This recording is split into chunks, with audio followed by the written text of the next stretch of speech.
decorrer, entretanto, o 5º Encontro Nacional de Jovens Espíritas. Participam jovens de todos os pontos do país, bem como convidados espanhóis e brasileiros.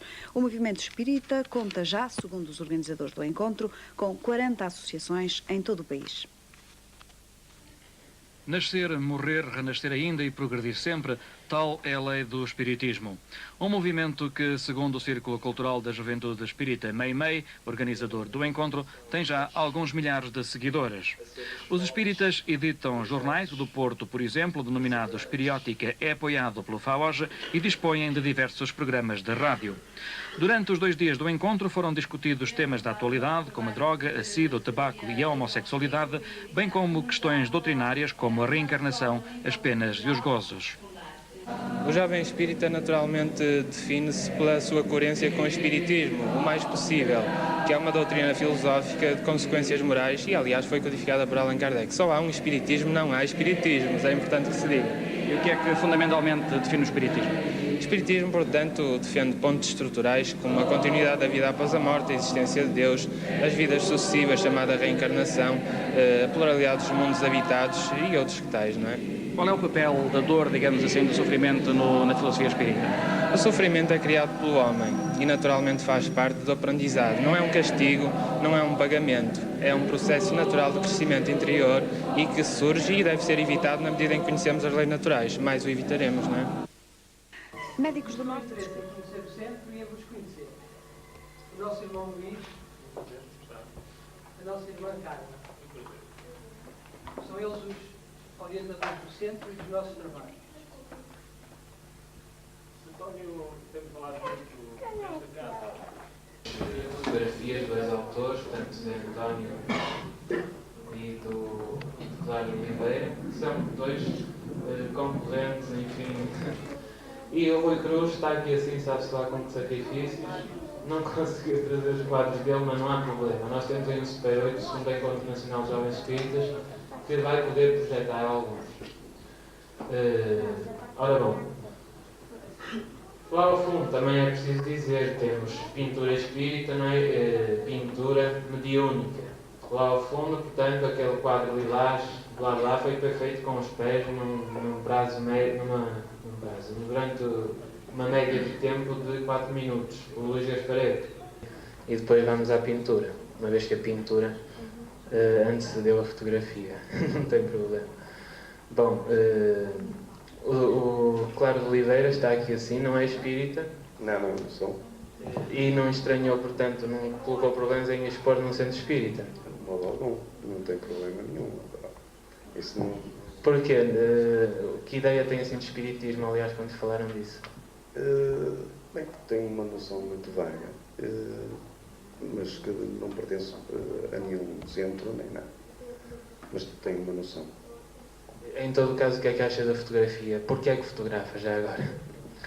Eu fotografo porque é um hobby, ao fim e ao cabo, que me vai dar força para o resto do trabalho em que eu sou industrial.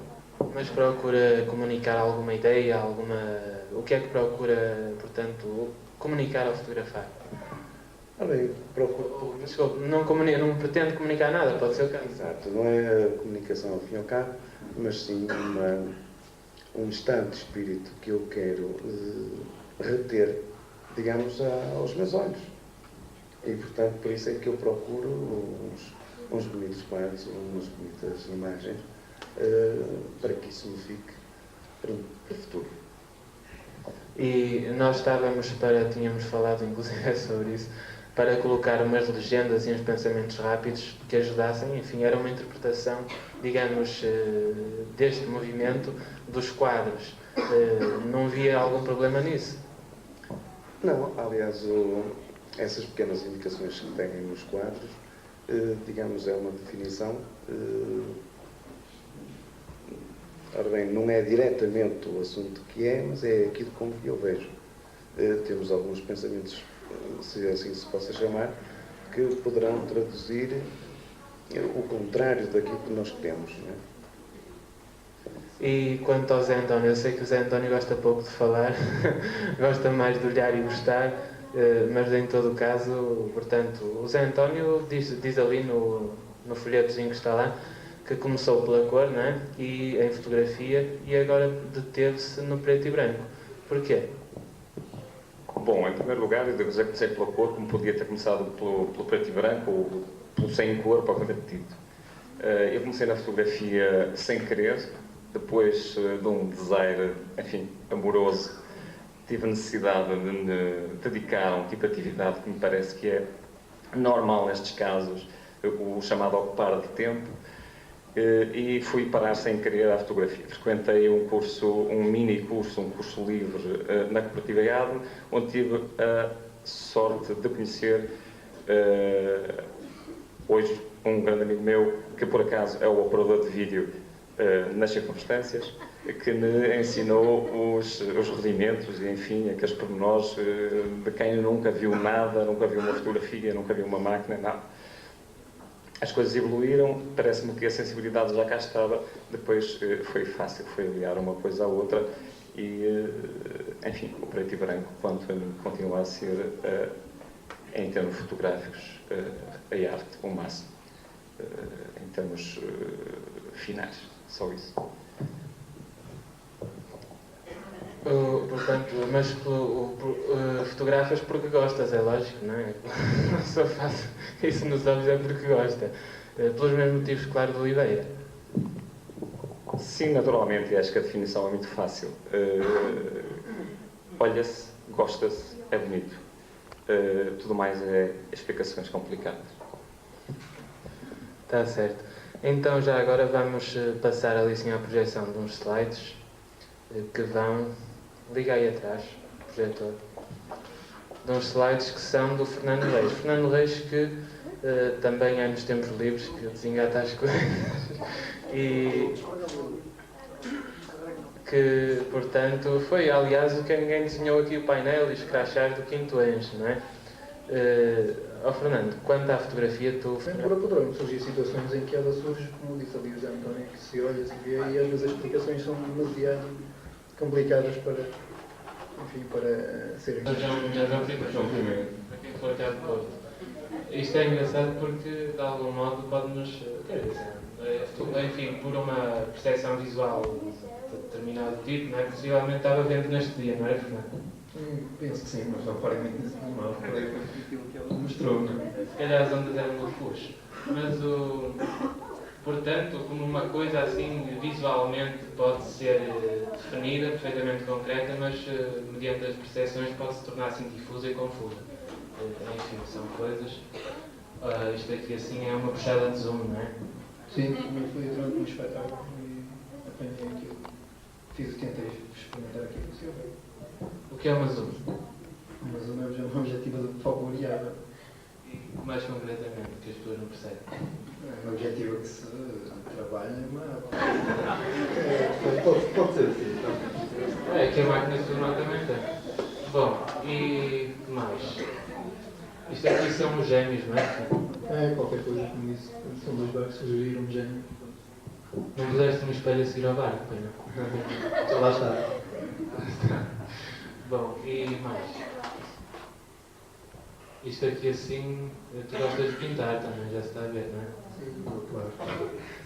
Tens ali uns quadros expostos. Passa mais assim. Acabaram. Alguns deles até parecem relacionar-se de algum modo com determinadas ideias espíritas, como a pluralidade dos mundos habitados, não é? Enfim, o problema de nós não virmos, enfim, não propriamente aqui da Terra, como espíritos, mas estarmos aqui na Terra, homens filhos das estrelas, não é? Sim. Tu inspiraste na doutrina espírita, de algum modo? Não digo como tivessem, digamos, inspirado na doutrina espírita. Isso é um estado de espírito que penso que é, digamos, mais ou menos já inato, não estou nada inato. Daí é uma tendência natural, pintar, procurar um motivo que, simbolicamente, como digo ali, me possa dar uma espécie de relação, mostrar uma espécie de relação com a vida, com o mundo, com todos os problemas do espírito humano, fundamentalmente. Já agora, o Cláudio de Oliveira, por exemplo, acha que, portanto, quem pinta objetiva mais comunicar alguma coisa do que quem fotografa? Creio que não. Creio que é uma questão de habilidade. Ao fim e ao cabo, um fotógrafo pode ser um principiante da pintura, não é? Mas que não sabe pegar o pincel. E o pintor deve ser mais ou menos a mesma coisa. Tornar-se assim idênticas no aspecto de sensibilidade, não é? Disposição. Em relação à sensibilidade, deve ser mais ou menos o mesmo género. Também temos aqui assim o Rui Cruz. O Rui Cruz que expôs no 2º Encontro Nacional de Jovens Espíritas em Lagos, no Carnaval de 1986, e expôs também no 4º Encontro Nacional de Jovens Espíritas, que foi em maio passado, em Lisboa. Liga aí o projeto Supera. Ele não pôde trazer as telas, é pintura espírita, o Rui Cruz. Isto são ensaios, queres ir comentando, Rui? Isso durante a sequência do Super 8. Mas tu é quem faz as coisas. Não é melhor. Mas, repara, quem faz, normalmente tem uma ideia do que faz, não é? Mas é bom a criatividade de quem observa. Isso é importante também. Bom, então estás com uma fonte de criatividade muito feliz. Sou eu. Mas estamos a ver assim ensaios, não é? Digamos que são ensaios iniciais, paisagens da natureza, e vamos caminhando para temáticas mais propriamente espíritas, não é? As coisas vão se aproximando. Isto é uma zoomada, falou-se há bocado da zoom. Foi o Fernando que fez, não foste tu? Não. Então se calhar foi o Zé. Isto aqui assim já vai aparecer aí um quadro que é muito interessante, porque é o conceito de obsessão, em termos de espiritismo, expresso em pintura. Está aí a aparecer. Eu, de facto, nunca pintei desde moço, desde os tempos de escola. Nunca tive uma inclinação, se pudesse dizer, que, enfim, o moço tem jeito para pintar ou para desenhar. Foi um aluno comum como muitos outros. Foi propriamente em 1981, portanto, há 6 anos, 6 para 7 anos, sensivelmente, que comecei fazendo uns primeiros traços com bastante vontade de progredir. E, de facto, ao longo de uns meses de trabalho, em que eu traçava a carvão, fazia desenhos por todo lado, comecei a partir para a cor e, passado algum tempo de trabalho, comecei realmente a poder revelar-se uma possibilidade de trabalho no campo da pintura. É claro que estamos no encontro espírita e se poderão tirar ilações disto que aconteceu, não é? Poderemos talvez pensar na possibilidade grata que me foi dada de readquirir talvez conhecimentos do passado de outras vidas. Foi demasiado evidente para que realmente não fosse assim. Hoje, passados 6, 7 anos, continuo pintando, cada vez com um pouco mais de evolução, que é própria ao longo da prática, não é?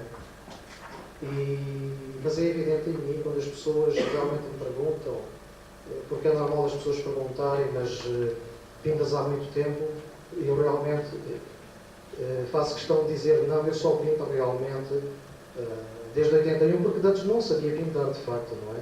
Nem sequer o traço era algo significativo.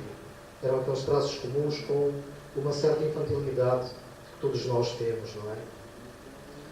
A partir daí, depois muita coisa mudou em mim, porque a possibilidade de trabalhar em pintura ligada à criatividade talvez ajudasse a desabrochar muita sensibilidade.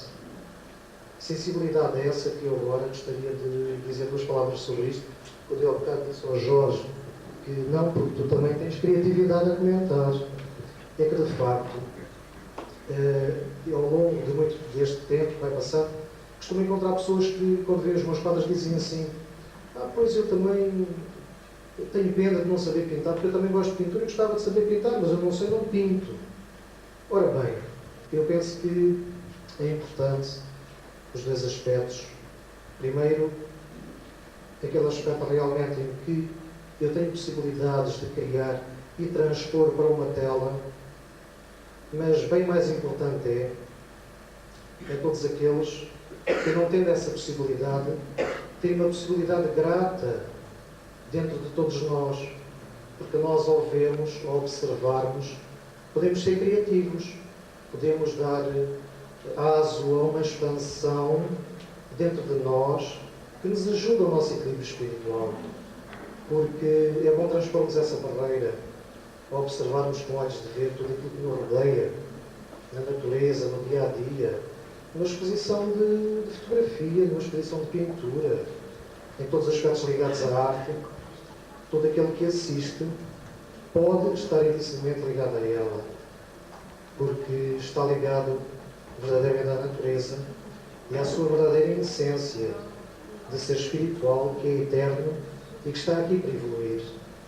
Portanto, sejamos também criativos quando podemos observar e que podemos criar também. Não sei se queres perguntar mais alguma coisa. Não, só esperamos que no futuro realmente possas trazer alguns quadros para se ver assim mais de pertinho e ver no filme é uma coisa, ver assim ao vivo é outra coisa. Se alguém quiser perguntar, colocar alguma questão sobre estes assuntos aos expositores, depois agradecíamos que o fizesse.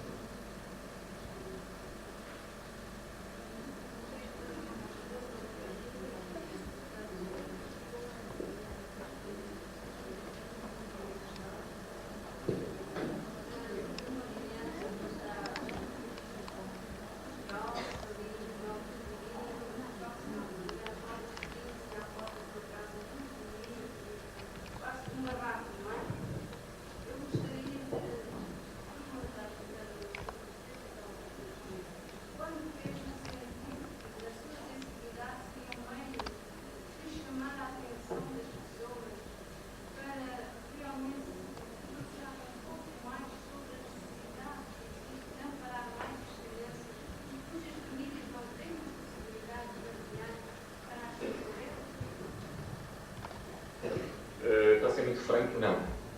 A primeira impressão foi uma impressão foi própria, portanto esse sentimento foi meu.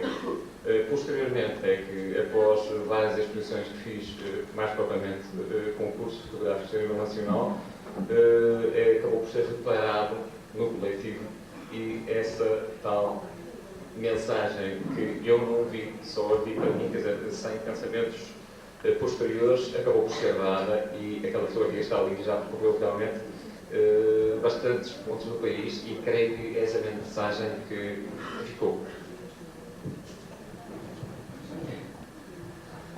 Alguma questão mais quanto a isto? É que se não, temos de passar já realmente é meio minuto, temos 10, nós menos um quarto, nós começamos a ficar de pé. E há uma questão. Quais os órgãos que nos dão apoio para vocês terem essa iniciativa? Vocês recebem apoio de algumas comunidades? Desculpa, eu não percebi se qual apoio, qual atividade. Eu não estou a perceber. Apoio financeiro. Absolutamente nenhum. Não, somos carolas e, como tal, cai-nos em cima.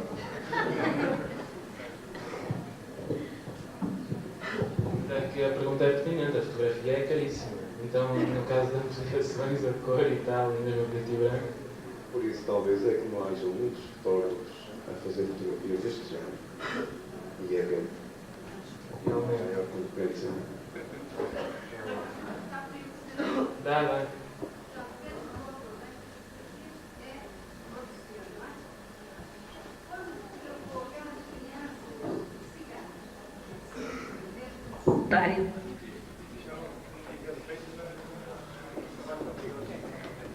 Se eu ser repetido, claro.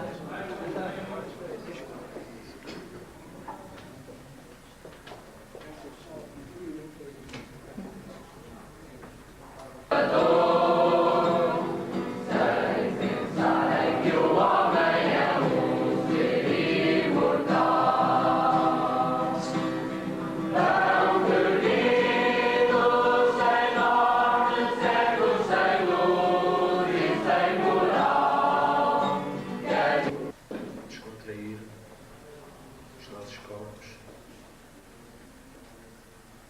pensamento a Jesus. Agradecer-lhe pelo seu amor, pela obra, pela confiança que Ele deposita em cada um de nós na construção de um mundo melhor. Excelso Jesus, divino amigo, nós te agradecemos as bênçãos de paz e de amor com que tu nos amparas. Obrigado pela obra, pela repercussão dessa obra que está a ter no mundo lá fora,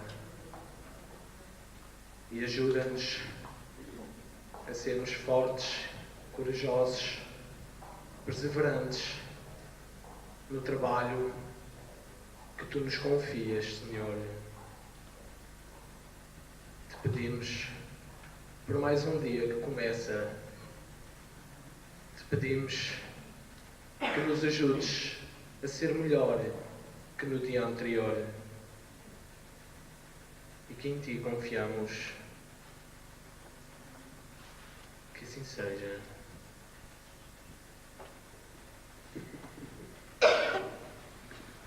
Chamamos agora o representante da Associação Espírita Luz e Caridade de Braga.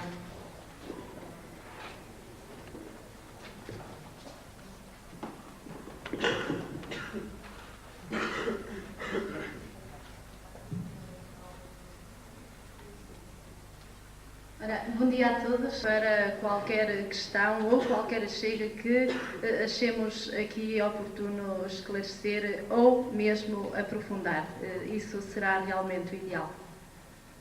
Pois o nosso tema, o título dele é Penas e Gozos Terrenos e, como o próprio nome indica, isto tem a ver com uma coisa que todos nós sentimos, independentemente das posições que ocupamos na Terra ou mesmo no plano espiritual, já que a doutrina espírita nos dá uma ótica não só a nível material, a nível físico, mas também a nível espiritual.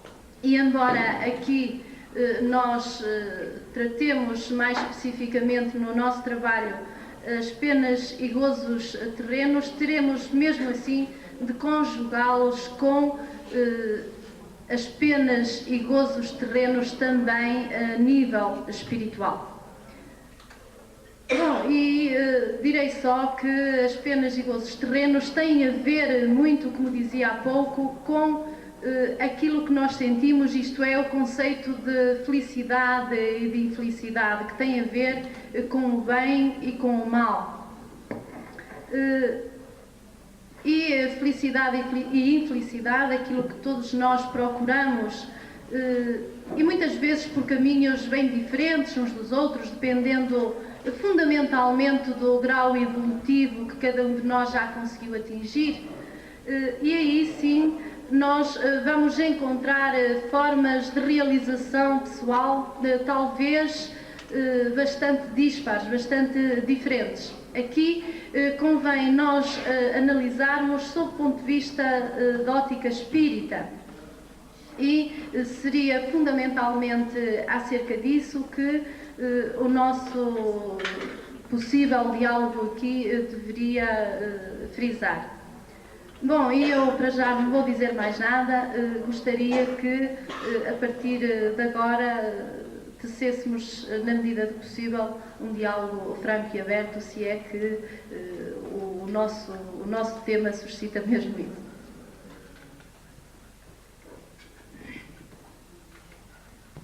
Gostava que falasses um bocadinho sobre isso, especialmente no Notas de Espírita, evidente. Pois, naturalmente que nós, e vamos falar nós, movimento espírita, temos um conceito real e objetivo e muito mais aproximado do que seja morte. Não morte naquele aspecto de negativo de que tudo termina, de que aquela ideia que normalmente, mesmo algumas religiões pretendem dar, mas nós sabemos que a morte é apenas uma transformação, uma renovação, passar para uma situação que muitas vezes mesmo, se calhar até é mais agradável do que a situação que tínhamos anteriormente, isto é, enquanto possuidores de um corpo físico, enquanto habitantes da Terra. Mas mesmo assim, e nessas situações, por vezes torna-se difícil nós enfrentarmos esses momentos de sangue frio e sem que a nossa emoção venha ao de cima. E por vezes, analisando isto sob o ponto de vista da ótica espírita e com os conhecimentos que a própria doutrina nos faculta, por vezes isto parece ser contraditório, parece que nós não compreendemos muito bem esse fenómeno, porque se o compreendêssemos, pois dar-lhe-íamos uma dimensão e até um tratamento diferente. É evidente que nós não podemos esquecer que, embora detentores de um conhecimento que nos permite alargar os horizontes para além da matéria física, nós, como os demais, somos espíritos em evolução. E como espíritos que aqui estamos em evolução, e é importante nós não esquecermos o papel preponderante, o papel fundamental do nosso planeta na evolução dos espíritos, isto é, dos seus próprios habitantes.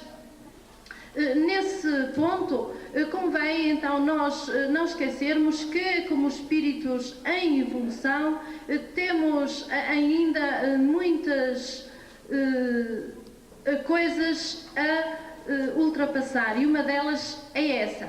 No entanto, e respondendo à tua pergunta, é especialmente nesses momentos que para nós ainda se tornam realmente um pouco difíceis, embora talvez já muito menos do que se não conhecêssemos a doutrina espírita. É aí que nós devemos dar o nosso testemunho, é aí que nós devemos realmente dizer para nós próprios, e especialmente fazê-lo sentir às outras pessoas, que nós acreditamos mesmo, mais do que isso, nós sabemos que a realidade espiritual é uma realidade mesmo, que não é algo que a gente acredita de uma forma dogmática, mas que não tem a certeza absoluta, e que perante uma prova pela qual praticamente todos nós passamos, e mais do que uma vez na vida, já que temos muitos familiares, aí nós temos de dar o nosso testemunho muito vincado de que nós não acreditamos simplesmente que a vida continua, mas mais do que isso, nós temos a certeza que a vida continua. E é realmente nesses momentos que, para a nossa sensibilidade humana, para as nossas imperfeições de que ainda somos portadores, por vezes é difícil ultrapassar, que nós temos realmente a oportunidade de dar um testemunho muito maior.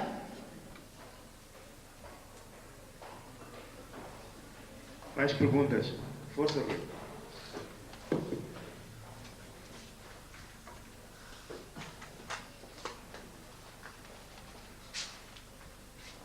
É sobre felicidade.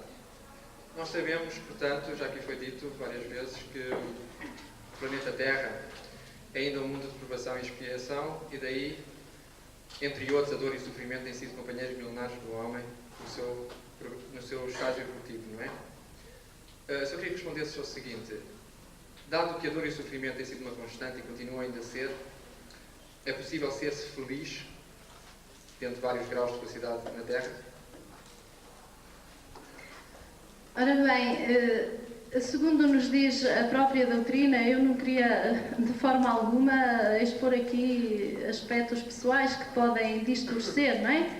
E segundo a própria doutrina nos diz, e aliás, segundo o texto, o título do próprio trabalho, a felicidade e a infelicidade na Terra são relativas.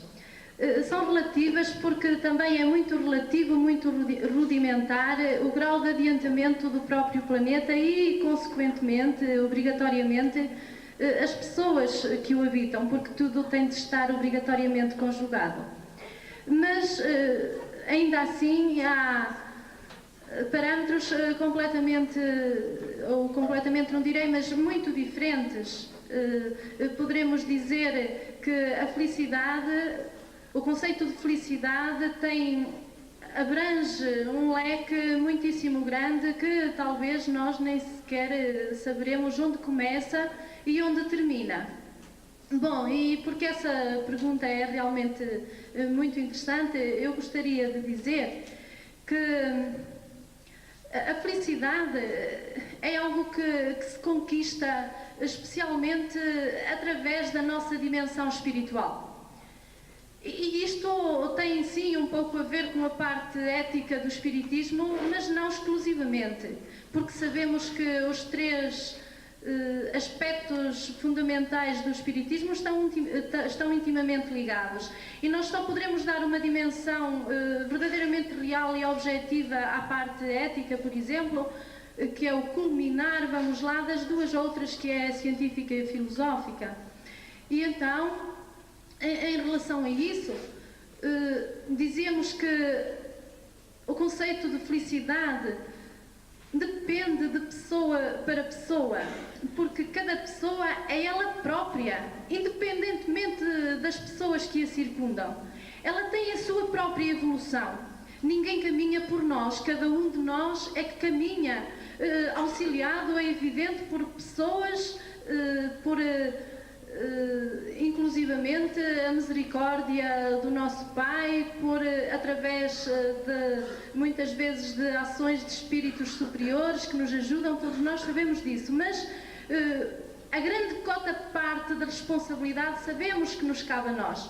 Então somos nós os construtores da nossa própria felicidade, da mesma forma que somos nós os construtores não da nossa infelicidade, mas da forma de irmos transformando lentamente a nossa infelicidade relativa para uma felicidade cada vez mais ativa, cada vez mais sentida e num caminho cada vez mais evolutivo também. E é então na nossa dimensão espiritual, e é por isso que nós aqui conseguimos dar-lhe uma dimensão muito maior, porque estamos analisando nos seus verdadeiros aspectos, no seu duplo aspecto. Por um lado, as realizações materiais poderão de alguma forma dar-nos essa tal felicidade que todos nós desejamos, mas, e o mais importante, é que aquilo que a parte material nos poderá dar é única e simplesmente um complemento da nossa dimensão espiritual. Só aquilo que a nossa dimensão espiritual já sabe desejar, já sabe conseguir, já sabe almejar em si, é que vai muitas vezes transformar-se, vai chegar até à dimensão física. Eu se calhar não estou a ser muito clara, porque muitas vezes, só para ser um pouco mais, muitas vezes nós pensamos que felicidade, mesmo nós espíritas às vezes esquecemos-nos daquilo que sabemos e pensamos que a felicidade se consegue se tivermos uma casa muito linda e se tivermos, enfim, etc. E às vezes até somos mesmo induzidos em erro e procuramos isso mesmo. Mas o que é certo é que se nós não tivermos as tais conquistas espirituais que permitam, sim, utilizar dignamente e condignamente, como verdadeiros espíritos que somos, aquilo que materialmente nos é possível conseguir, nós poderemos ter tudo aquilo que a vida física, que o aspecto material nos possa dar, mas se não tivermos a conquista que vem da nossa dimensão espiritual, da nossa necessidade espiritual de aperfeiçoamento, de melhoramento, com certeza que nós não seremos felizes. Isto é, não conseguiremos mesmo essa felicidade relativa. Felicidade relativa que, para responder exatamente e concretamente à tua pergunta, ela existe realmente essa só na Terra, segundo a ótica espírita. E porquê? Porque reparemos, mesmo aquele espírito que vem numa missão sublime à Terra, e aqui quando digo sublime, não é para querer desprestigiar qualquer outro tipo de missão, porque todas elas são sublimes, mas aquele espírito que consegue realmente já trazer uma missão, que não está... não fica só nos compartimentos da sua casa, que consegue alargar-se e que consegue abranger muitas vezes uma humanidade inteira. Vamos falar, por exemplo, de Jesus. E então, esse espírito que conquistou já as esferas de uma superioridade incrível que nós, se calhar, nem sequer conseguimos comportar na nossa inteligência ainda tão limitada, em contacto com a Terra, porque realmente tem um corpo físico, porque realmente vive com os seus irmãos em sofrimento, porque vê todas as limitações dos seus irmãos que estão ainda bastante atrás de si. E que, embora sabendo que eles um dia vão chegar lá ao cimo da escada, embora estando ainda nos degraus inferiores, mas que lentamente irão subindo essa escada ascensional rumo ao infinito, mesmo assim, a pessoa, nesse tempo em que vê irmãos guerrearem-se, vê irmãos passando fome, vê toda a espécie de miséria moral e material que caracteriza ainda o nosso planeta, com certeza que esse espírito aqui na Terra, enquanto na Terra, mesmo de uma superioridade incrível para nós, ele não conseguirá essa felicidade absoluta, essa felicidade que nós próprios ainda não sabemos compreender. Mas repare-se, só para terminar, porque senão nunca mais me calo, é muito importante nós compreendermos que isso não tem a ver com um Deus que não é nosso amigo, ou que poderia fazer algo por nós e que não faz. Não. Reparemos, que importância teria para nós, no grau evolutivo em que nos encontramos, em que nós estamos aqui para, através da dor, burilar os nossos espíritos, termos uma vida sem dificuldades, onde, por hipótese, só hipoteticamente, gozássemos de uma felicidade absoluta. O que estaríamos aqui a fazer? Seria importante isso para ganharmos forças, para subir esses tais degraus tão necessários à nossa evolução espiritual? Com certeza que não. E se então essa felicidade é relativa aqui para nós, é porque ela é absolutamente necessária, é imprescindível à evolução dos nossos espíritos ainda tão infantis. Eu podia, não é, que fosse mais breve nas respostas, porque ainda temos mais trabalhos e a hora já vai muito adiantada, está bem? Mas, entretanto, se quiserem continuar a fazer perguntas, façam um favor. Não compreendi nada do que foi dito. É natural. Eu farto-me de trabalhar, é dia e noite. Muitas vezes não durmo sequer. Isso está mal. E continuo na mesma, ou pior. Afinal de contas, eu trabalho para ver se consigo a minha felicidade. Mas não vejo. Não há maneira de a adquirir. Qualquer dia desespero e deixo de trabalhar. Falou-se em gozos futuros. Eu vejo os dias a passar, continuo a trabalhar todos os dias, agora não, felizmente, vim ao encontro. Vejo os dias a passar e os gozos não vêm. Eu gostava que explicassem quando é que eu vou ter esses gozos. Falaram em penas futuras. Será que ainda vou ter mais? Ainda vou ter que trabalhar mais, em vez de 24, 48 horas? Então, mas como é que é? O que é que eu posso fazer? É que eu estou no século XX, a ciência extraordinariamente avançada, mas eu acho que ainda sou selvagem, porque tenho atitudes, e como frequento o espiritismo, leio às vezes um bocadinho e vejo que tenho atitudes que não se coadunam com o ser civilizado do século XX. Eu pergunto, como é que é? Eu não percebi, acho que os jovens também não perceberam, nem sabem como é que é onde adquirir essa felicidade e esses gozos. O que é que se há de fazer? Como é que se consegue isso? Era só o que eu tinha.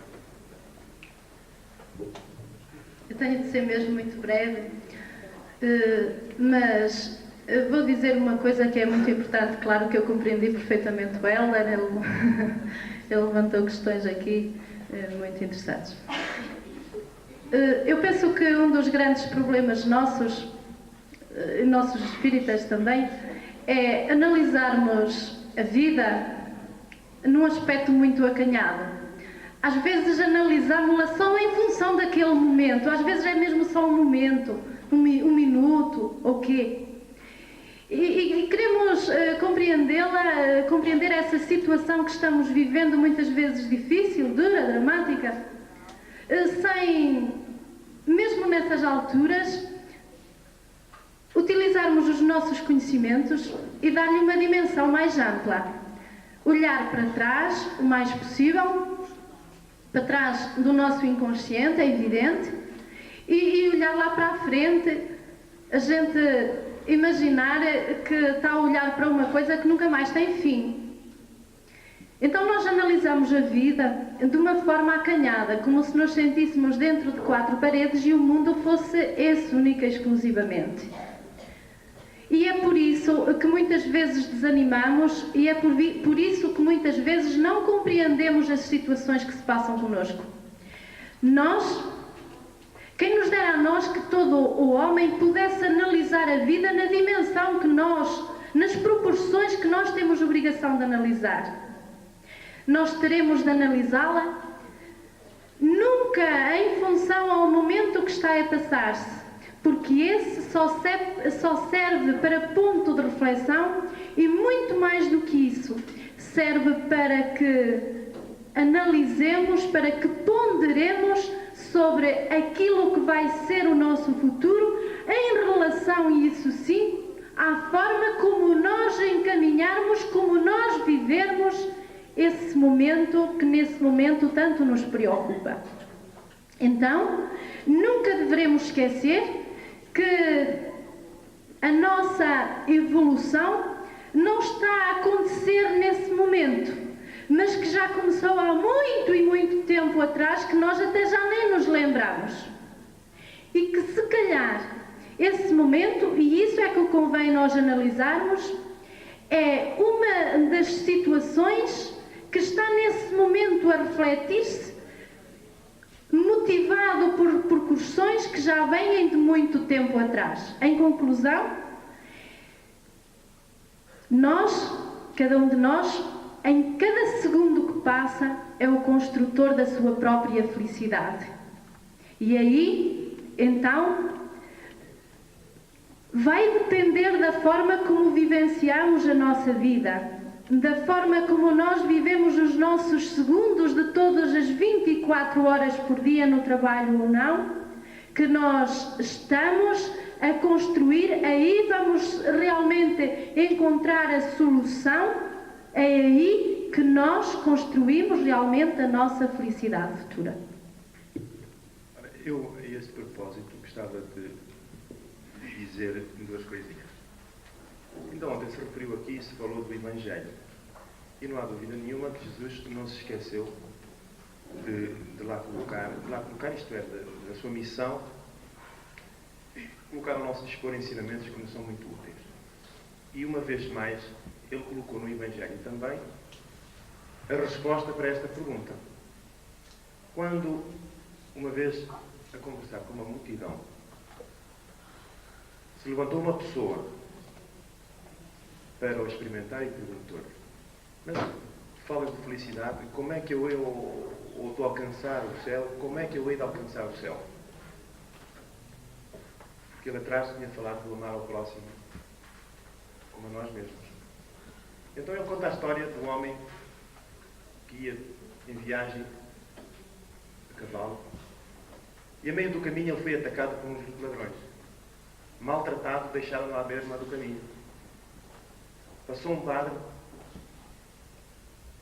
um sacerdote, e passou de lado porque não teve tempo para parar. Um homem que apregoava a fé, que falava em Deus e que falava no amor ao próximo. Passou depois outra pessoa, um fariseu, que amava a Deus e que também não teve tempo para parar e socorrer aquele desgraçado. De seguida apareceu o samaritano. A escumalha, desculpem-me o termo, da sociedade daquela época. E foi suficientemente humilde para descer do cavalo, naquela altura socorrer, como lhe foi possível, o ferido, meteu-o em cima do jumento, levou-o até à próxima povoação, entregou um estalajadeiro e disse: toma conta deste homem, trata-o, que eu na volta te retribuirei tudo o que gastaste com ele. E Jesus perguntou ao homem: quem tu achas que agiu mais corretamente? E o homem disse: foi o terceiro. Então vai e faz como ele. Ora bem, eu acho que a felicidade é isto mesmo. É entregarmos totalmente ao próximo, esquecendo-nos de nós mesmos. E quando o espírita já atinge uma certa evolução e uma certa compreensão dentro da doutrina, ele sabe que o sofrimento para ele não conta. E Jesus é tão perfeito, assim como Deus nosso Pai, como é evidente, que nos dá a oportunidade de pagarmos com a doação e a entrega ao próximo todas as dívidas do passado. E assim o nosso fardo se torna mais leve. De maneiras que é escusado estarmos a procurar a felicidade fora, longe de nós, porque ela existe a cada momento ao nosso lado. E eu suponho que é realmente o ponto principal para se atingir a felicidade é efetivamente amar ao próximo como a nós mesmos, praticando, não apregoando, mas a praticar. Era esta a impressão que eu queria deixar sobre aquilo que eu acho que devemos fazer para atingir a felicidade. Há mais alguma pergunta a fazer?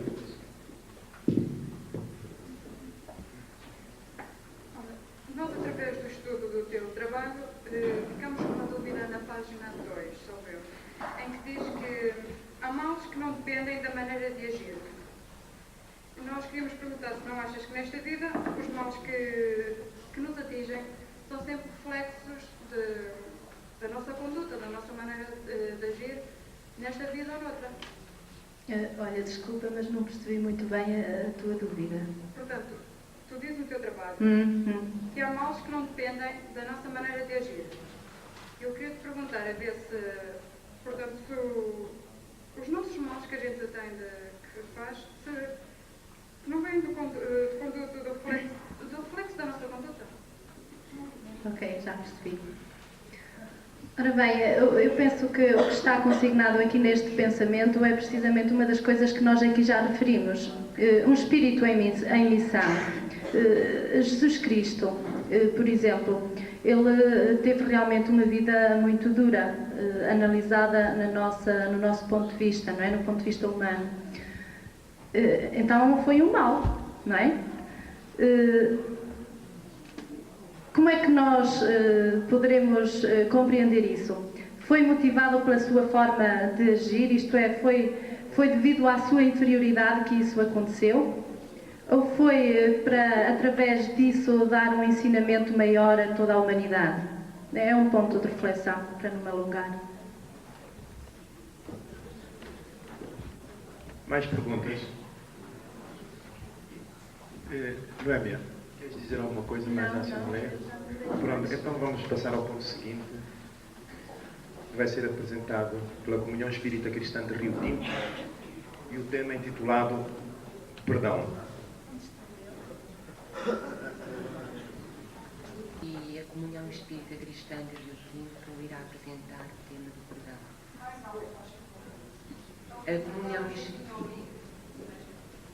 A Comunhão Espírita Cristã de Rio Tinto vai apresentar o tema do perdão. Iremos tentar dar uma breve panorâmica em traços gerais daquilo que possa ser o perdão, os efeitos, as consequências, as causas e tudo aquilo que se poderá desenrolar a partir do perdão. Então, num primeiro conceito, dizemos que perdoar significa esquecer todo o mal possível que nos possam fazer ou ter feito. Essa ação consiste ainda no completo esquecimento das faltas alheias. Dizemos ainda que a caridade moral exemplifica bem o perdão quando usamos a paciência, a indulgência e o amor para com o nosso próximo. É, enfim, aquela doação que deseja o bem sem olhar a quem.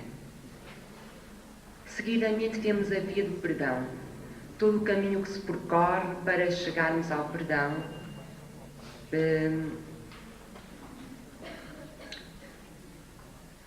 E costumamos verificar que dentro da sociedade em que nos encontramos, uma das atitudes mais comuns é que o homem se tenta desculpar sempre de si próprio. No entanto, é um pouco difícil desculpar os outros. Será preciso que concedamos então uma oportunidade aos que nos magoam se ajustarem e conduzirem por um bom caminho.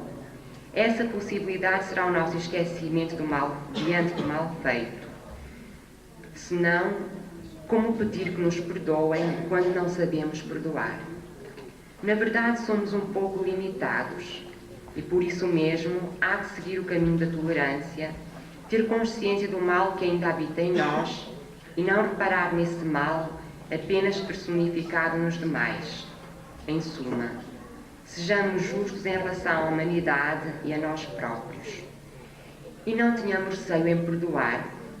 Perdoemos as vezes que forem necessárias, até que todos saibamos viver em harmonia. E não devemos, contudo, martirizarmos-nos quando se nos rejeitam as boas ações, isto é, quando nós tentamos pedir perdão e por qualquer motivo que nós poderemos nem sequer merecer esse perdão, as pessoas não nos perdoem realmente. O Pai Excelso toma em conta a nossa boa vontade de tentarmos enverdar pelo bom caminho, pois todos os nossos esforços devem ser no sentido de apagar o mal e acender o bem. Reparemos, contudo, na nossa conduta íntima, nos nossos atos e pensamentos, porque o menor declive reverterá sempre em nosso prejuízo.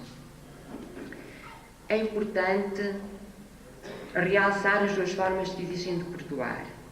A primeira é elevada e gentil, a outra é orgulhosa e ostensiva. Qual será, afinal, o mérito e a vantagem de dizer perdoei, se isso englobar vaidade pessoal e vangloriação por exigir a recompensa desse perdão? Pelo contrário, há aqueles que empregam todo o seu amor e compreensão no ato que praticam, ao esquecerem na totalidade o mal que lhes fizeram, ao sentirem alegria por se humilharem perante o seu semelhante, o qual lhe merece todo o respeito, e dessa forma todo o mal será convertido em bem. Daqui se depreende a necessidade da reconciliação entre os inimigos e o afastamento de qualquer pensamento de ódio ou rancor em relação a eles. Por conseguinte, a advertência de Jesus ao sacrifício mais agradável a Deus, pois nos apela à união e reconciliação com o nosso inimigo antes de penetrarmos no seu templo. Seguidamente, nós temos a função do perdão. Neste ponto, costumamos verificar que o perdão costuma trazer um ambiente de paz e de equilíbrio quando verdadeiramente sentido e consumado. No entanto, não significa que tudo isso possa trazer um ambiente estático e parado, sem movimento, sem trabalho. E, pelo contrário, apesar do acordo e da serenidade, o trabalho e o movimento continuam a existir, mas de modo mais proveitoso, já que sabemos da eficácia de uma tarefa realizada em harmonia e do fracasso de uma mesma tarefa executada em ambiente de instabilidade. Reparemos ainda que nos mundos superiores ao nosso, o perdão existe. Aliás, nós poderemos dizer que nem existe sequer a hipótese de existir o perdão, porque, afinal de contas, o mal nessas paragens é descabido. E, portanto, aí, não só em tecnologia, como em moral, como a nível de sentimento e da ciência, esses irmãos se encontram bastante adiantados. Seguidamente, nós vamos tratar de um segundo ponto, que é a vingança. É o oposto e ela costuma verificar-se quando o perdão não é concedido. Então nós costumamos dizer que a vingança é um sentimento venenoso que procura atingir dolorosamente o indivíduo. A vingança revela o atraso daqueles que lhe fazem vénia, pois reduz o sentimento ao instinto e sufoca a centelha de amor que se tenta desenvolver e desabrochar, alargando-se dos nossos sentidos. Seguidamente, nós temos as consequências da vingança. Como todos nós sabemos, antes de existir qualquer ação praticada na sociedade em que vivemos, uma guerra, por exemplo, ela tem que ser planeada, tem que ser pensada antes de ser levada à prática. E tudo isso gera um nível de pensamentos um pouco, digamos, aflitivo e por vezes aborrecido perante aqueles que iniciam essa tarefa, digamos assim.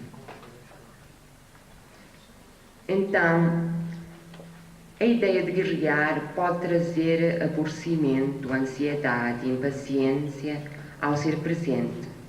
Entretanto, essa ideia toma forma e torna-se materialmente palpável. Nessa altura, o seu efeito irá ocasionar tristeza e treva geral por aqueles que a sofrem. E sabendo que o pensamento é imaterial, sabendo que o pensamento pode ser percebido por todos nós, mas que existem aqueles mais sensíveis que notam com mais facilidade toda a ação desse pensamento, os chamados médiuns, que são capazes de sofrer a ação desse pensamento, que poderá ser bom ou mau. Quando o pensamento é bom, a pessoa sente-se bem, consequentemente. Mas se esse pensamento, essa ideia, essa vibração, for de um teor um pouco negativo, for mau, enfim, então essas pessoas, os médiuns, sentem-se aflitos e um pouco, ou por vezes muito mal. E isto vem ao caso porque nós falamos em guerra. No entanto, a guerra por vezes gera-se através do conflito dos pensamentos que por vezes existem em qualquer lugar. Nós estamos aqui a estudar vários temas, estamos em harmonia, estamos a sintonizar, enfim, aquilo que estamos a fazer. Mas pode existir um certo ponto em que nem toda a gente concorde. Isso não quer dizer que todos tenhamos que concordar com tudo, não.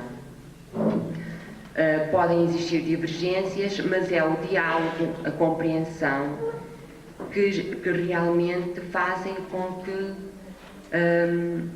os frutos de tudo aquilo que nós estudamos sejam realmente tirados.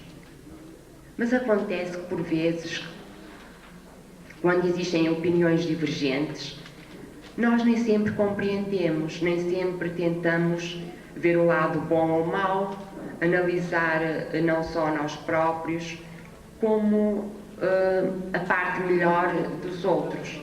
E então isso por vezes gera o tal conflito, a tal guerra de pensamentos. Costuma-se dizer que pensamento é fogo, e realmente é verdade. Porque se nós conseguíssemos ver por vezes os conflitos que se geram no ar, através das vibrações emanadas, seria um tanto ou quanto aflitivo. Mas avançando, nós temos ainda a saúde mental.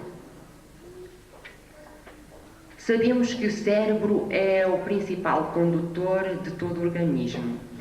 É a partir do cérebro que se emanam as principais ordens perante esse organismo e, portanto, é através do cérebro que nós empregamos as nossas capacidades de fazer isto ou aquilo. Então, quando nós nos tornamos um pouco mais fracos, quando entramos naquele estado mais aflitivo, no estado de conflito próprio, experimentamos grandes dificuldades em nos mantermos saudáveis e equilibrados. Dessa maneira, nós poderemos não ter tanta força para continuar a fazer o habitual, continuar a cuidar, não só a cuidar do corpo e do espírito. Sabemos que o corpo é um instrumento do espírito e, como tal, se ele não for sadio, se não estiver em condições adequadas, não poderá realizar as principais funções que são destinadas. Poderemos ligar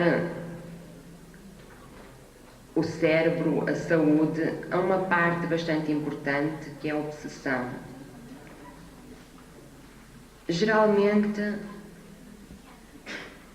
quando as pessoas se tornam veículos mais fáceis de acesso a outros agentes, quando essas pessoas se tornam mais fracas fisicamente e espiritualmente, tornar-se-á também mais fácil para os outros, digamos assim, manobrar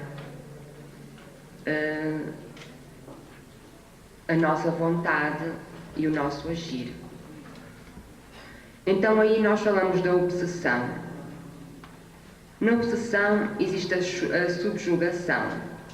A subjugação é quando a vontade que nos tenta comandar, geralmente, e neste caso podemos apontar um espírito desencarnado,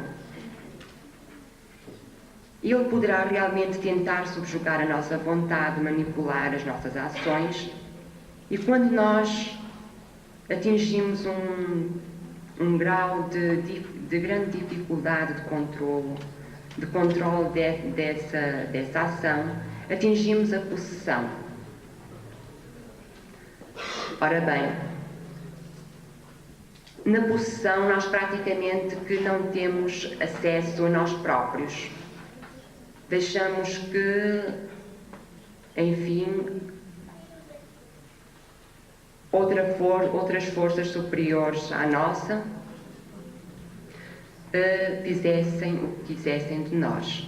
No entanto, nós podemos lutar contra isso, podemos tentar, embora com dificuldade, mas podemos tentar dominar um pouco todas essas forças. Mas a obsessão, meus amigos, tem sempre várias causas. Essas causas geralmente encontram-se na incapacidade que existe em perdoar. Suponhamos que possa existir um conflito entre as pessoas quando encarnadas. Uma delas se encarna e então, no plano espiritual, ela encontra maiores possibilidades de poder atuar, de se poder vingar do seu inimigo. Então, a vingança tenta ser consumada. E esses irmãos do plano espiritual, por sintonia, podem tentar encontrar o seu antigo inimigo e podem, por isso, fazer vingança, como se costuma dizer, pelas suas próprias mãos.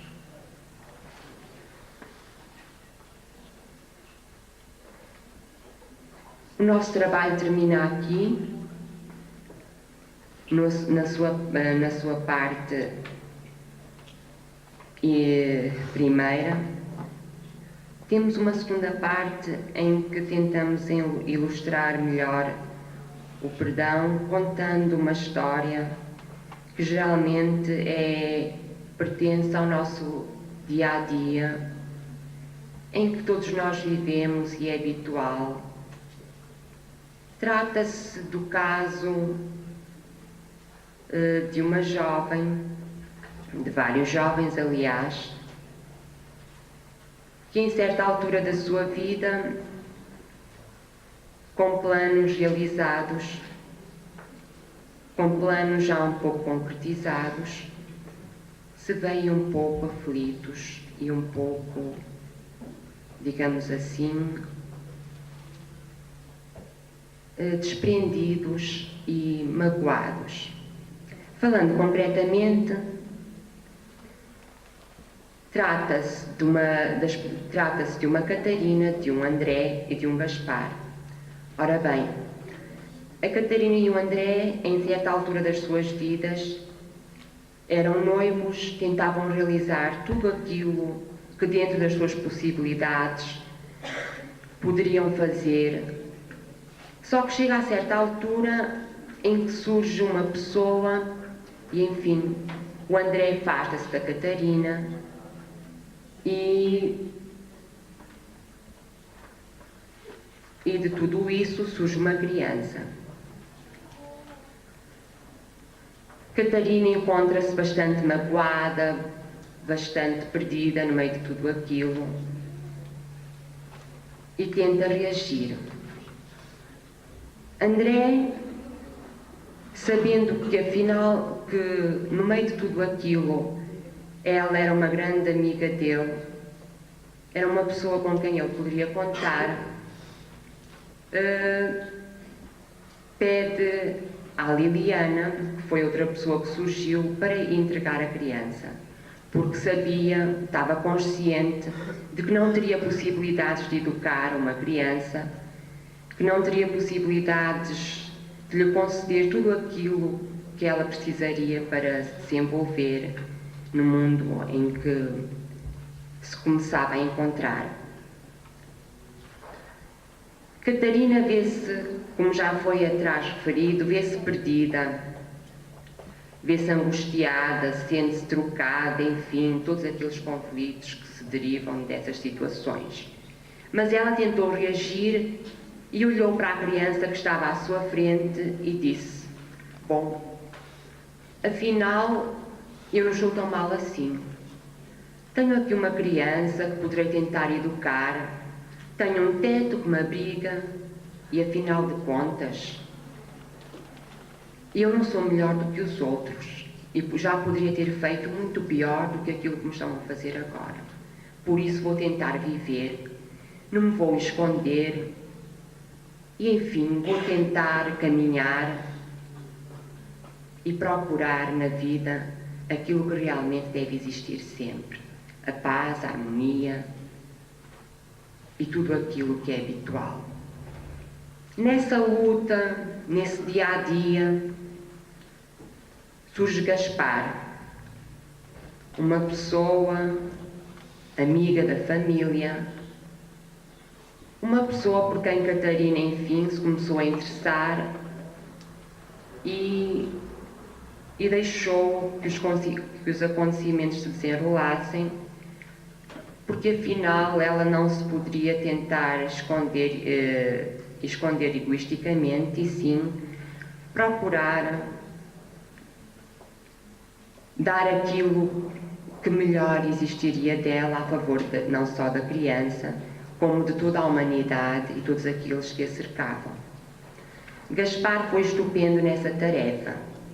Mostrou-se amigo, mostrou-se forte e deu-lhe um grande apoio.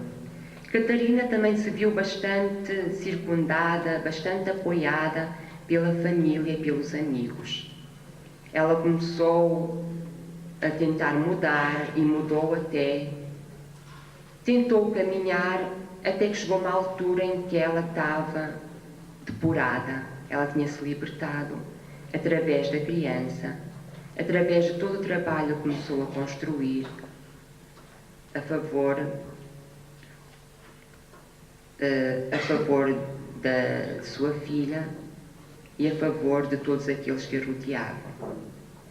Mas nessa altura, meus irmãos, quando a Germana, a pequenina criança que tinha nascido, já começava a crescer, quando a Germana já chamava mamã, já sabia saltar, já sabia correr, nessa altura, quando Catarina já liberta, nessa altura, quando todos estavam encaminhados, surge André.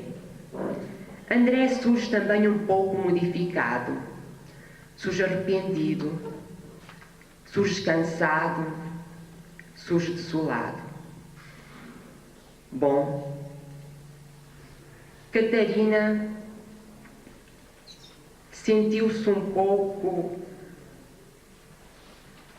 indecisa, digamos assim. Indecisa não quanto à resolução que deveria tomar em relação a tudo aquilo que já tinha feito, mas indecisa perante um problema que era a própria Germana. Portanto, tratava-se naquela altura da adoção da criança em relação à Catarina e a Gaspar.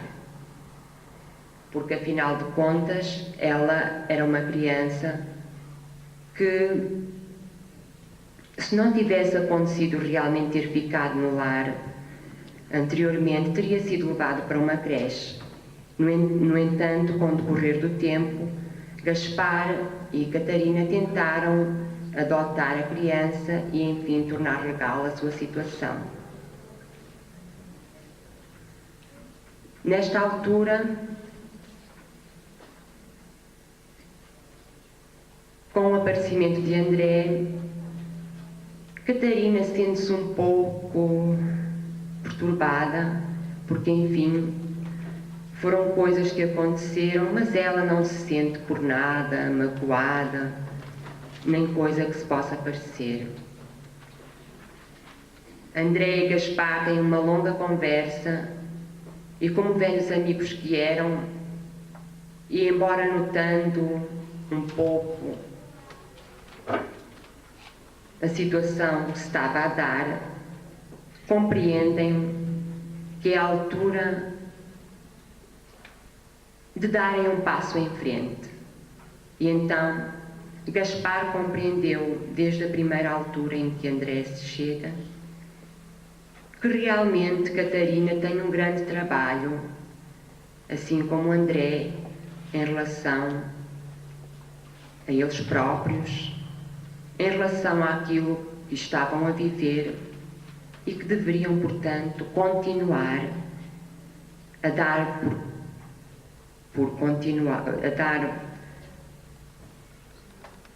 deveriam, portanto, continuar a viver de maneira a não estragarem todo um trabalho que começou a ser construído desde o início, através da tolerância e através do perdão. Gaspar, portanto, sabe que se deve afastar e que deve dar oportunidade aos seus irmãos de evoluírem e de encontrarem um caminho que realmente é o verdadeiro. E dessa maneira, André é recebido no seu antigo lar, digamos assim, e é iniciada toda uma vida naquela altura que irá ter as suas consequências no futuro. Não pensemos, no entanto, que tudo aquilo fossem rosas, fossem flores. Não. Começaria ali um trabalho que, por certo, iria ter também as suas repercussões, iria ser difícil, não iria ser muito fácil, mas eles já tinham conseguido transportar a primeira dificuldade e, portanto, agora, mais encorajados e mais testados, tentariam evoluir mais e melhor. E este foi um final de acontecimento englobando vários episódios. Foi a retrospectiva do significado que a vida tem. Isto é, concretamente, o começo do desabrochar de uma vida que desencadeou e engloba tantas outras vidas. É o eterno desenrolar da vida, a vida que não tem fim. E nós finalizamos o nosso trabalho com uma pergunta. Que realmente falamos em perdoar, sabemos todas as consequências que podem advir da teimosia em não perdoar, obsessões, etc. Mas, no entanto, isso pode tornar-se difícil e podemos perguntar, afinal, como é? Perdoamos, continuamos sempre a perdoar. Hoje calcam-me o pé, amanhã dão-me uma bufetada e eu continuo a perdoar. Como é então? O perdão deverá ser sempre concedido ou será que nós por vezes dizemos mas nós não somos bananas, como se costuma dizer, nós não somos farrapos, como é? Não pode ser. O perdão não significa que as pessoas façam o que queiram de nós, que nos pisem, que nos calquem, etc. Como será então? Como é que nós nos devemos enquadrar no meio de tudo isto?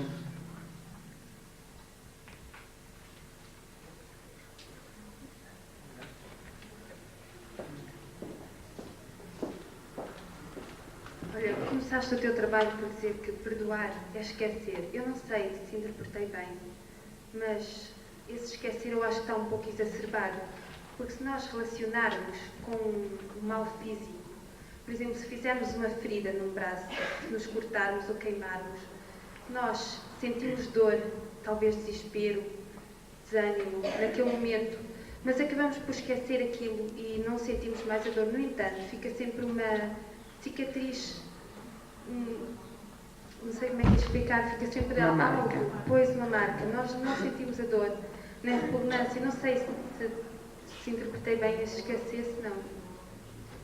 Exato. Nesse perdão, nesse esquecimento, está tudo aquilo que nós possamos empregar para que o mal que nos possam fazer seja totalmente esquecido. No entanto, esquecer não significa que nós soframos de amnésia, não é? Que nós esqueçamos completamente os acontecimentos. No entanto, nós podemos realmente lembrar aquilo que aconteceu na altura, mas podemos lembrar não de uma maneira vingativa, não de uma maneira triste, negativa, mas positiva, e tentar buscar dessa lição que nos pode servir, tentar buscar o melhor a fim de que nos possamos não só depurar, como também tirar algumas lições, tirar alguma coisa que nos possa fazer aprender mais.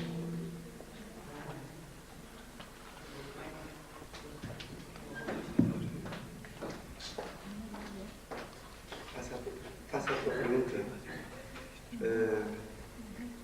Eu queria dizer apenas isto. É a minha opinião pessoal. Ser cristão é ser bom. Não é deixar que ponha o pé lá em cima.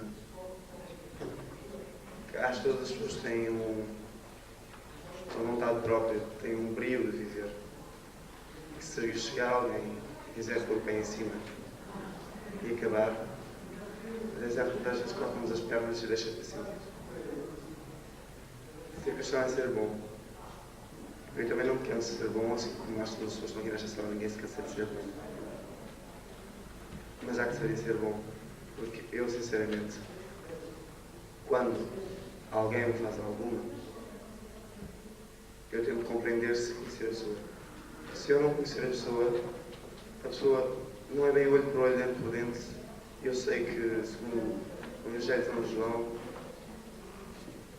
amai uns aos outros, não é? O próprio Cristo disse: pagai amor com amor a quem vos odiar, pagai com amor comigo. Rezai pelos meus inimigos. Rezo pelos meus inimigos. E rezo pelos meus inimigos. Só que, mediante aqueles que me fazem o mal e que eu não conheço de lado nenhum, eu não, quer dizer, cara a cara, eu não vou dizer de andar de outra face, quer dizer, isso é no sentido figurativo, mas eu vou-lhe colocar da mesma maneira. Mas quando ele estiver lúcido, quando ele precisar da minha ajuda, a minha mão terá sempre pronta. Claro. Portanto, demonstras através da tua ação de perdoar. Tu podes não dizer diretamente que perdoaste, mas através da tua atitude, quando essa pessoa está em dificuldade, podes realmente mostrar que és amigo dela e que a ajudas. Creio que foi isso.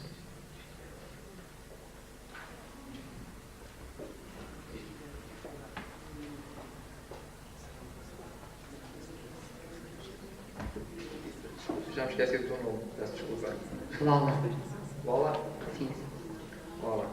Uma determinada altura do teu trabalho, nomeadamente lá mais para a frente, porque eu não tenho presente agora aqui os trabalhos, não é? Mas como os li antes de vir, há uma determinada altura, e nomeadamente penso que é mesmo na parte da obsessão, em que tu fazes uma classificação, tu dizes que falas na obsessão simples, na fascinação, na subjugação, e como um ponto mais alto, digamos assim, da obsessão, a possessão.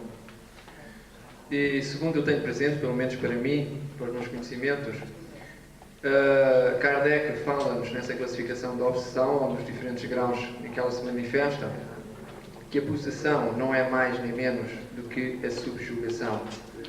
A possessão é um nome que é dado pela própria Igreja, mas que para nós espíritas, Kardec deu-lhe a analogia de subjugação, precisamente porque a primeira, ou seja, a possessão, trazia-nos como, digamos, poderia trazer-nos uma confusão, porque dava a ideia de que o espírito estivesse dentro do corpo do obsediado, ou do possesso, nesse caso, e que pudessem assim coabitar ao mesmo tempo, e ainda mais, ele diz que era como que houvesse um ser destinado eternamente para o mal. Portanto, segundo a doutrina espírita, a possessão não existe. Quer dizer, não existe subjugação e possessão, mas sim a possessão é... Olha, falaste no perdão e ligado ao perdão está o problema do karma.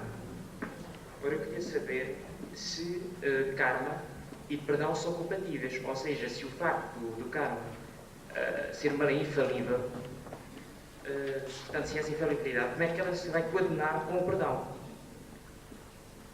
Portanto, a lei do karma parece-me como uma coisa de implacável. Então, nesse caso, se realmente parece uma lei infalível, que interesse teria o perdão? E, por outro lado, como é que Deus exerceria em relação a nós o perdão? Era só.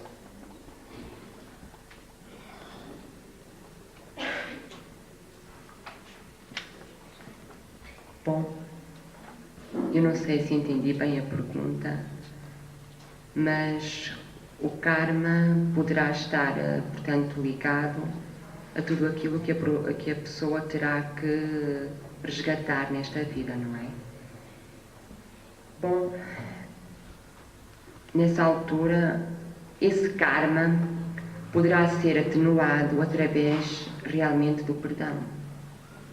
Porque se nós soubermos utilizar, soubermos empregar e aplicar perdão, então o karma se tornará mais frágil. Não digamos que nós eliminaremos o karma, não. Mas sabemos que devemos tornar o karma mais fácil para nós. Porque é totalmente diferente nós sofrermos uma consequência com pensamentos de revolta e uma consequência com pensamentos de coragem e de resignação. Não sei se consegui atingir. Só porque chegamos uma vez à conclusão de que o Mário nunca estávamos a acordar acerca disso. Porque ele dizia, portanto, que o perdão não tinha influências sobre o karma. Eu creio que sim. Porque o perdão vai desencadear todo um acontecimento que poderá ser modificado, não é? Modificado não na totalidade, mas em parte.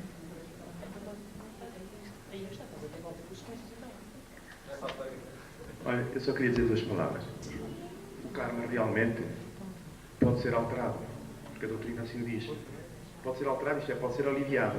Aliviado, mas não invalidado.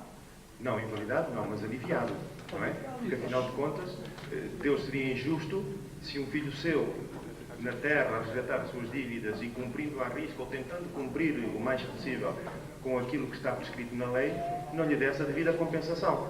É evidente que os pontos fundamentais do karma, ele terá que os passar. Agora, com muito menos dificuldade, até porque o seu espírito, ao estar a praticar a boa ação, adquire um estofo moral capaz de fazer suportar aquelas faltas que em princípio seriam muito mais graves.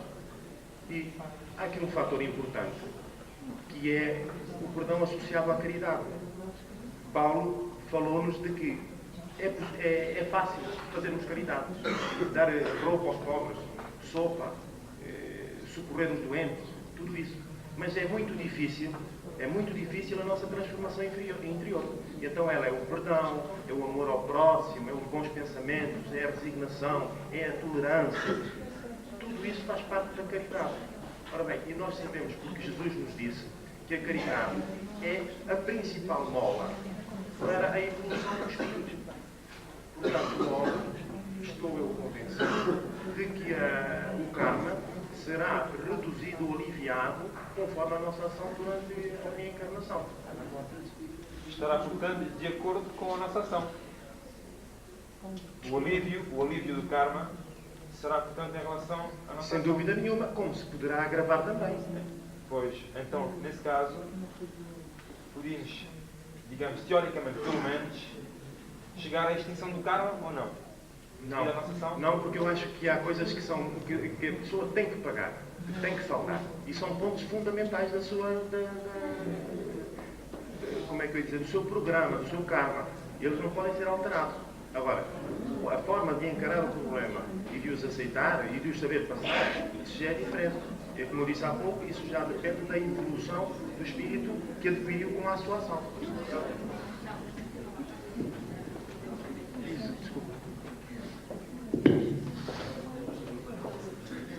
Olha, eu não sei se a pergunta está bem relacionada sobre o tema, no entanto tem um bocado a ver com a vingança. Imaginemos que numa vida dois espíritos tenham sido muito unidos em destruir a vida de outrem, desunir, estejam muito ligados ao materialismo. No entanto, já perto da desencarnação, um deles arrepende-se e talvez por causa disso tenha-lhe sido dada mais depressa a hipótese de reencarnar e tenha conseguido uma evolução espiritual. Esse outro espírito que continua nas trevas, ele pode ter sentido o ansejo de vingança para com outro espírito, ele pode conseguir obcecá-lo tal maneira que ele sinta novamente aquele desejo dos bens materiais, da destruição. Bom, se esse espírito sintonizar realmente com todos esses anseios pelo materialismo, será mais fácil para o outro nas trevas, enfim, programar o seu trabalho e tentar com que o outro não enverede pelo caminho do bem, mas pelo contrário faça aquilo que ele continua a fazer. Aí está todo um problema de sintonia, porque se o espírito que se regenerou e arrependeu tiver uma força, toda uma força que o consiga, enfim, defender de toda a vibração negativa que o possa atingir, então aí será muito mais difícil para o outro, portanto, que continua nas trevas, agir em relação a ele. E será muito mais difícil ele tornar-se obsessor, não é?